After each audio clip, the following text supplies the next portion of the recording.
की भारत माता की। आज या ठिकाणी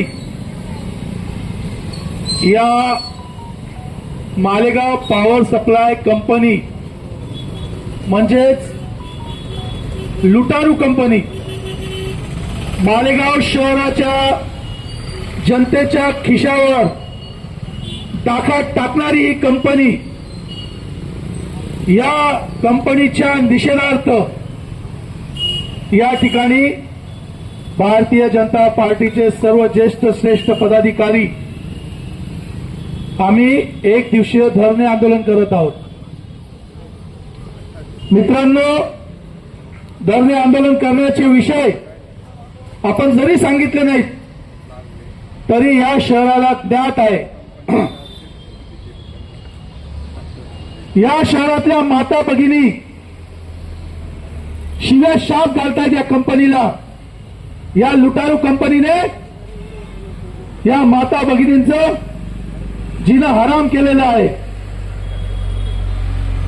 रोज लाईट जातेच आहे, परंतु या शहरात जेव्हा जेव्हा ज्या ज्या भागात पाणी पुरवठा होत असतो त्या पाणी पुरवठ्याच्या वेळेस त्यांची लाईट जाते। मला एक कळत नाही, पूर्वी म्हणजे मी नुसतं वीज वितरण कंपनीचं नाव आहे, या ठिकाणी मनपा अधिकाऱ्यांना सुद्धा आपण बोलवलेलं होतं आणि मनपा अधिकाऱ्यांचा सुद्धा निषेध या ठिकाणी करायचा आहे आपल्याला। कारण पूर्वी ही मनपात रोज पाणी द्यायची, आता ती 2 दिवसाआड 3 दिवसाआड पाणी देते आणि तो पाणी पुरवठा ज्या वेळेस या मालेगाव शहरात होतो, ज्या वार्डात ज्या प्रभागात होतो त्याच प्रभागात नेमकी यांची लाईट जाते, त्याच प्रभागात त्यांची वीज खंडित होते। मग काय जाणून बुजून करतात की काय, असा मला डाऊट होतो। आणि लाईट गेली, या हरामखोर अधिकाऱ्यांना जर कॉल केला, या फुलट्यांना जर कॉल करून सांगितलं की अरे बाबा लाईट गेलेली आहे, भगिनींचे कॉल येत आहेत, पाणी नाही मिळणार, हे पाणी आता 3 दिवसानंतर येईल, गेल्या मागच्या 3 दिवसात पाणी संपलेलं आहे, प्यायला पाणी राहणार नाही, तर काही कर लाईट आण। हे हरामखोर सांगतात की आमचा आणि महापालिकेचा काही संबंध नाही, ते पाणी पुरवठावाल्यांना तुम्ही सांगा की नंतर पाणी सोडा। पाणी पुरवठावाल्यांना कॉल केला, ते म्हणतात की आम्ही आमच्या वेळेवर पाणी दिलं, लाईट गेली त्याच्यात आमचा काय दोष। या दोघांच्या लपंडावामध्ये तो पाणी पुरवठा खंडित होतो, पाणी पुरवठा बंद होतो, त्याची वेळ संपते आणि हा मालेगाव शहरातली ही भगिनी पिण्याच्या पाण्या वाचून वंचित राहते। मला एक सांगा, हे हरामखोर स्वतःला मालेगाव शहराचा मालक समजतायत, हे मालक नाही आहेत, हे सेवेकरी आहेत, हे पैसा घेतात, हे बिल घेतात, हे कर घेतात। यांनी आपली सेवा आपल्याला व्यवस्थित दिली पाहिजे। महापालिकेचा प्रॉब्लेम असो, वीज वितरण कंपनीचा प्रॉब्लेम असो, या दोघं सेवेकरी कंपन्या आहेत, यांनी एकमेकांमध्ये संगनमत केलं पाहिजे, एकमेकांमध्ये संवाद ठेवला पाहिजे। आपण का म्हणून यांना कॉल करावा? ज्या वेळेस वीज खंडित होते, 3-3, 4-4 दिवस रात्रभर लाईट नव्हती मागे। अहो एवढंच काय, शोकांतिका सांगतो, गेल्या 4 दिवसापासून भारतीय जनता पार्टीचं शहर कार्यालय यांनी अंधारात ठेवलं। जेव्हा यांना कळलं की आम्ही या ठिकाणी आंदोलन करणार आहोत, यांनी हटकून गेल्या 4 दिवसापासून भारतीय जनता पार्टीच्या शहर कार्यालयाची लाईट घालवली। या ठिकाणी आज फक्त धरणे आंदोलन केले। आमच्या महामंत्र्यांनी ज्या पद्धतीने सांगितलं की येणाऱ्या काळात आम्ही यांच्या खुर्च्या सुद्धा बाहेर फेकू, यांच्या अधिकाऱ्यांना बाहेर काढू आणि यांच्या अधिकाऱ्यांना शहरात फिरणं सुद्धा मुश्किल करून देऊ। हे मालक समजायला लागले स्वतःला. पाणी पुरवठा अधिकारी आणि वीज वितरण कंपनी अधिकारी या दोघांनी या ठिकाणी कान उघडून ऐकायचंय. यानंतर जर शहराला त्रास झाला, माझ्या माता भगिनींना त्रास झाला, तर भारतीय जनता पार्टी यांना शहरात फिरकू देणार नाही, यांना शहरात काम करू देणार नाही. जगदीश भाऊ, ज्या पद्धतीने आंदोलन अशी होतात, नंतर काय फायदा, तर तुमच्या माहितीसाठी सांगतो. यापूर्वी मी शहरात, तुम्ही पण आंदोलन केलंय, मी पण आंदोलन केलंय. जोपर्यंत त्याचा छळा लावत नाही तोपर्यंत आपण थांबलेलो नाही. कारण या आंदोलन कुठलंही पाकिट मार आंदोलन, पाकिट घेऊ आंदोलन नाहीये. यापूर्वी पण तुम्ही त्याच विश्वासाने इथे आलात. तुम्हाला स्वतःवर विश्वास आहे की तुम्ही आंदोलन तडीस न्याल, म्हणून तुम्ही आंदोलनात आलात. आणि या वीज वितरण कंपनीला याची जागा दाखवल्याशिवाय आपण राहणार नाही.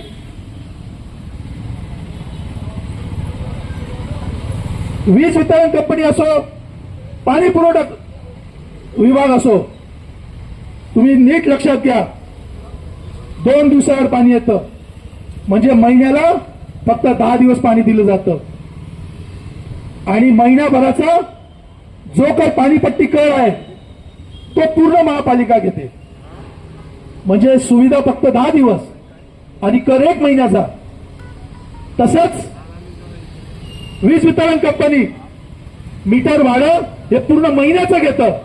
मग ज्यावेळेस वीज खंडित होते ते मीटर भाडं तुम्ही कमी करून द्याल का, असा सवाल या ठिकाणाहून आहे.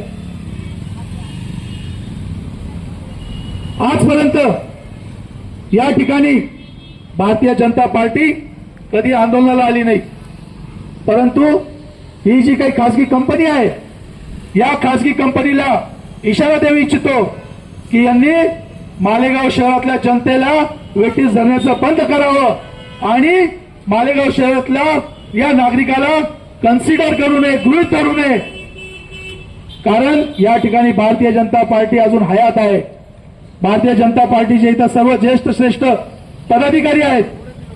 या सर्वांच्या नेतृत्वात जर या कंपनीने आतापर्यंत यांच्याकडे ज्या मागण्या केल्या आहेत त्या मागण्यांवर जर यांनी लक्ष घातलं नाही तर येणाऱ्या 8 दिवसात या कंपनीला टाळं ठोकून या कंपनीच्या अधिकाऱ्यांना बाहेर काढल्याशिवाय आम्ही राहणार नाही. काय चालले जाते.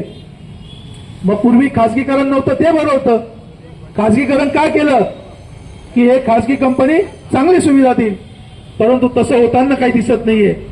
या ठिकाणी तुम्ही जर या वीज वितरण कंपनीच्या कॉल सेंटरला फोन केला आणि कॉल सेंटरला जर तुम्ही फोन केल्यानंतर त्यांना सांगितलं, अरे बाबा माझी या ठिकाणची लाईट गेली आहे, त्यांना पत्ते माहित नाही, ते तुम्हाला तुमचा कंझ्युमर नंबर विचारतात. मला एक सांगा नागरिकांनो, कंझ्युमर नंबर या शहरातल्या सर्वसाधारण नागरिकांना कुठून कळेल? त्या टोल फ्री नंबरला कॉल केल्यानंतर पहिले 1 दाबा, मग 2 दाबा, मग 3 दाबा. या सगळ्या गडबडीत माणूस परेशान होऊन जातो. एकदा असंच झालं, एका ठिकाणी आग लागली, शॉर्ट सर्किट झालं. या कंपनीला फोन केला, कॉल सेंटरला फोन केल्यानंतर 1 दाबा, 2 दाबा, 3 दाबा, मग नंतर कुठेतरी त्या कॉल सेंटरने फोन उचलल्यानंतर त्याला जेव्हा सांगितलं, अरे बाबा अशा ठिकाणी आग लागून गेली, तो म्हणे तुमचा कंझ्युमर नंबर सांगा. अरे बाबा माझ्या घरात नाही लागली, शहरात लागली आहे आणि शॉर्ट सर्किट झालंय. तो म्हणे कंझ्युमर नंबर शिवाय आम्हाला तक्रार घेता येणार नाही. म्हणजे मग यांची तक्रार, यांचा कंझ्युमर नंबर, या सगळ्याची वाट बघायचं आणि शहर जळू द्यायचं. दुसरं, जर तुम्ही लाईट बिल भरायला फक्त 2 दिवस जरी उशीर झाला असेल आणि तुमची लाईट गेली असेल तर या कस्टमर केअरला तुम्ही फोन केला असता. त्यांना जर तुम्ही तुमची तक्रार नोंदवली तर ते तक्रार घेत नाही. ते स्पष्ट सांगतात, अगोदर तुमचं लाईट बिल भरा, मग आम्ही तक्रार घेऊ. तोपर्यंत तक्रार नोंदवली जात नाही, टॉकेट नंबर मिळत नाही. मग त्या माणसाने काय, जोपर्यंत त्याच्याकडे पैसे येत नाही, जोपर्यंत तो लाईट बिल भरत नाही, तोपर्यंत ती तक्रार त्याने आंदोलनातच राहायचं. तर हा सगळा आंदोलन दळतोय, कुत्रं पीठ खातोय, असा सगळा प्रकार या ठिकाणी चाललेला आहे. म्हणून या सगळ्या कंपनीचा आणि या पाणी पुरवठा विभागाचा या ठिकाणी भारतीय जनता पार्टीच्या माध्यमातून भारतीय जनता पार्टीच्या तर्फे आम्ही निषेध व्यक्त करतो आणि या ठिकाणी ह्या कंपनी हा प्रेम सिंगने हा प्रेम चोपडा आहे हा आपलं मालेगाव लुटायला आलेला आहे यांनी कोणाकोणाला पाकिट दिले काय माहित नाही पण हा एकदम निशांत झोपतो आणि या ठिकाणी मालेगाव शहराची लूट करतोय या प्रेम सिंगला मी पूर्व 20 कॉल केले याने 20 कॉलापैकी एक कॉल उचलला नाही आणि नुसतं कॉल उचलला नाही तर कॉल बॅक सुद्धा केला नाही ही सर्व्हिस इंडस्ट्रीची कंपनी आहे ग्राहकांना सर्व्हिस देण्याचं काम आहे ग्राहक हा मालक आहे आणि जो कोणी सर्व्हिस इन्चार्ज आहे सर्व्हिस सुपरमॅन आहे त्या हरामखोराने लागलीच कॉल उचलला पाहिजे परंतु या प्रेम सिंगने 20 कॉल केल्यानंतर कॉल उचलला नाही भारतीय जनता पार्टीच्या शहर अध्यक्षाचा कॉल उचलत नाही तर हा सर्वसाधारण नागरिकाचा काय कॉल उचलेल आणि हा काय सुविधा देईल आणि याला काय अधिकार आहे मालेगाव शहरात राहण्याचा आणि आपण का म्हणून याचं ऐकून घेतो आणि आपण का म्हणून याला मालेगावात ठेवायचं बिलकुल चालणार नाही मालेगाव शहराचे नागरिक एवढे शंड नाहीयेत की यांची मुजोरी ऐकून घेतील येणाऱ्या काळात जर ही वीज वितरण कंपनी याच पद्धतीने वागणार असेल याच पद्धतीने यांची सर्व्हिस देणार असेल तर यांना यांची जागा दाखवल्याशिवाय आम्ही राहणार नाही या ठिकाणी एकच सांगेल आमच्या ज्या ज्या काही मागण्या आहेत एक कॉल सेंटर यांचं जे काही मागे होणार नाही या प्रसंगी असा जाहीर इशारा मी देतो मग यांनी नेमणूक करत असताना ज्या ज्या भागातले लोक आहेत अनेक तरुण बेरोजगार आहेत अनेक तरुणांना त्या त्या भागात प्रत्येकाचं घर माहित आहे मग कंझ्युमर नंबर मागायचं कामच येत नाही जर तिथल्या तरुण पोराला त्या भागातलं घराचं ज्ञान असेल की कोणाचं घर कुठे आहे मग साधा फोन गेला की या घरातनं बोलतो आहे जे जुन्या काळात चालू होतं तेच चांगलं आहे असा प्रशिक्षित स्टाफ सुद्धा या लोकांकडनं नेमणूक करणे अपेक्षित आहे प्रामाणिकपणे एकच गोष्ट सांगतो जास्त बोलण्यात अर्थ नसतो भारतीय जनता पार्टी कृतीशील पक्ष आहे महामंत्रीजी कृतीतनं उत्तर द्यायचं असतं इथून तिथून वरपर्यंत आपली सत्ता आहे प्रत्येक माध्यमातून मग ती कायदेशीर मार्गाने असेल ती न्यायालयीन मार्गाने असेल ती रस्त्यावरची लढाई असेल किंवा शासकीय पातळीवरची लढाई असेल सर्व प्रकारची लढाई मालेगावच्या जनतेच्या हितासाठी भारतीय जनता पार्टीतर्फे लढली जाईल आणि राहिला प्रश्न प्रेमसिंग ते एक फक्त प्रतीक आहे आपण सर्व एक नाव ओळखतो अनेक प्रेमसिंग या कंपनीमध्ये फिरत आहेत त्या सर्व प्रेमसिंगांचा बंदोबस्त झाला पाहिजे अशी मागणी करतो आणि या कंपनीचा जाहीर निषेध करतो आणि थांबतो जय हिंद जय महाराष्ट्र जय भारत